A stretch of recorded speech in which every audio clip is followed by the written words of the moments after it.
All right, Alexander, let's do a quick update as to what's going on in Syria with regards to Turkey. And from what I understand, Turkey is preparing for an offensive in northern Syria.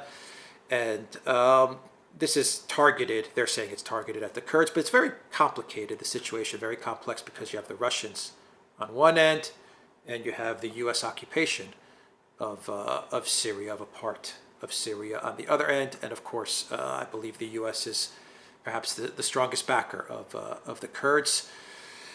I believe Assad has even come out with statements, if I'm not mistaken, kind of Absolutely. hinting at a way to resolve this. What's going on in this very complex situation? Of course, Erdogan is pressing his luck, his fortune, perhaps, Yeah, because he sees absolutely. what's going on around him, and maybe this is his time to act. Yeah. What do you make of what's going on? I think Erdogan has three particular motivations here. Firstly, he's got an economic crisis in Turkey to deal with. So he's got to show to the Turkish people that he's a strong leader, able to make strong decisions defending Turkey's interests. And there is no, more pressing issue for Turkish people than Turkey's national integrity. And so targeting the Kurds is a good way of bolstering your position in Turkey. The second is, I think that Erdogan wants to basically take action against the Kurds because he also wants to remind the United States that he is a force to be reckoned with in this part of the world. And I think this is, to some extent, at least, an anti-American move. But I think, and this is my own personal belief, I think that Erdogan has never fully given up his wider ambitions in Syria.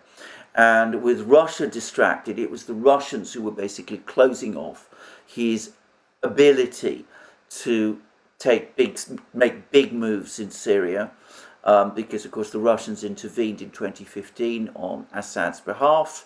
They pushed back the jihadi forces from, all the big cities. They brought back most of Syria under Assad's control, but not the whole of Syria.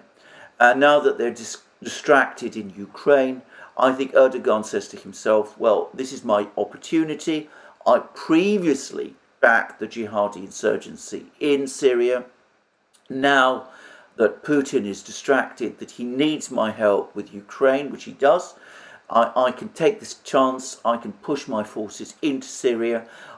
Obviously, I say I'm targeting the Kurds, but the reality is that the more Syrian territory I control, the more of my supporters, my proxies, are embedded in these areas in Syria, the stronger my position becomes in Syria itself, and eventually I will be able to leverage that in order to achieve, if not regime change in Damascus, at least some kind of political settlement in Damascus, which is in tune with my own neo-Ottoman policies. So I think this is Erdogan's thinking. He's doing, as I said, three things. He's impressing the public in Turkey, or so he believes.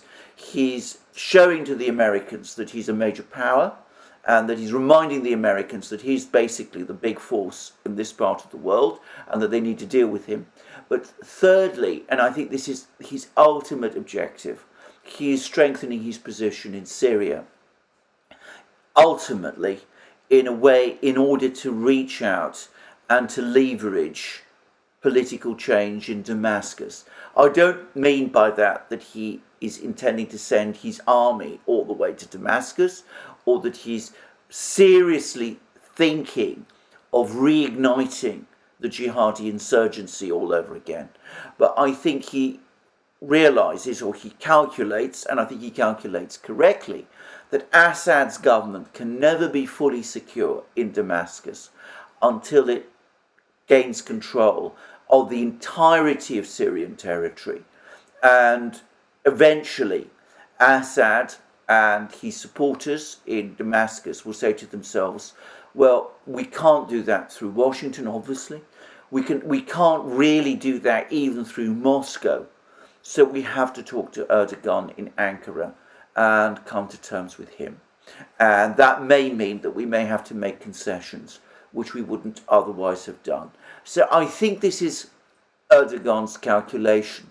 And I think it's based on, actual realities. I don't think he's misguided to make it. Whether he's right to involve Turkey in Syria to this extent is an entirely different matter. I think in the long term, it may be that Syria will become a problem for Turkey. But in the short term, at least, I think he's in a strong position. And I think he's making the most of his opportunities now. Is Russia in a weak position? Is the U.S. in a weak position? And I believe Assad has said that his government should start cooperating with the Kurds so that they could prevent Turkey's advance. So how are they going to act to Erdogan's moves? I think the United States is in a weak position, to say it straightforwardly. I think that the United States could have held on to its position in Syria. And in fact, it's tried recently to reinforce its position in Syria. But it would have been in a stronger position to do that if it was not distracted by the crisis in Europe over Ukraine, which is turning out badly for the administration. So I think that there is probably less enthusiasm in Washington now for a confrontation with Turkey than there has ever been. And I think the idea of a confrontation with Turkey when the US is tied down with Russia, I think that, the Pentagon would just, his head would explode if the Pentagon had a head, if that ever happened. So I think the US is not in a strong position to stand up to Turkey at the moment. And I have to say so is Russia, because the Russians at the moment need to work with Erdogan. They need to work with Erdogan to keep the straits closed, to keep the Black Sea free of NATO warships, which Erdogan is doing for them. They need Erdogan to continue to undermine NATO, all these moves to bring Finland and Sweden into NATO. He's blocking that. That's good for the Russians. They probably like him doing that. But more importantly, Turkey is becoming an important place for the Russians to work to undermine sanctions. So if you're a Russian, you want to travel abroad, you can't travel to Europe directly, you can't fly to Europe, you fly to Europe via Istanbul. If you're a Russian company, in light consumer goods, and you need subcomponents, buttons and, all those things that we were talking about, where do you find them? You used to import them from Europe, you import them from Turkey. If you're a Russian travel agent, you can't send your tourists to Europe, you can't send them to Greece. Russian cards don't work in Greece anymore, you send them to Turkey. And if you're Putin and you want to keep the possibility of some kind of long-term diplomacy working, not just with Ukraine, but even with Europeans as well, Erdogan again is the person who is the most likely mediator. So for all these reasons, the Russians need Erdogan at the moment. They've reinforced in Syria. They're probably telling Erdogan, there's limits to how far you can go. Obviously, you can't march all the way to Damascus. But realistically, we're prepared to give you more space than we had until a few months ago. So that's I think, the situation with the Russians too. And as for Assad, he clearly does recognize that Turkey is an existential threat, ultimately, to Syria, at least to the present government in Damascus as configured. So it's obvious for him to say to the Kurds, look, the US isn't really your protector, it's distracted, it's far away.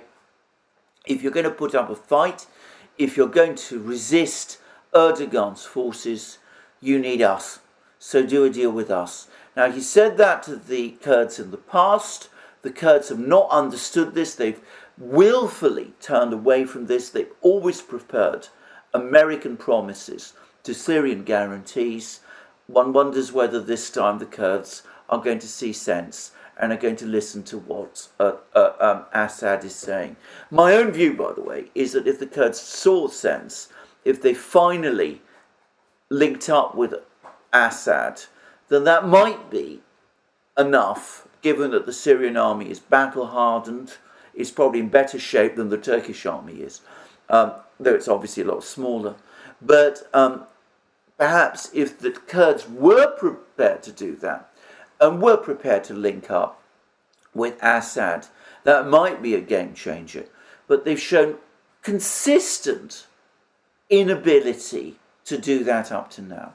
And of course, the only person who's benefited ultimately has been Erdogan himself.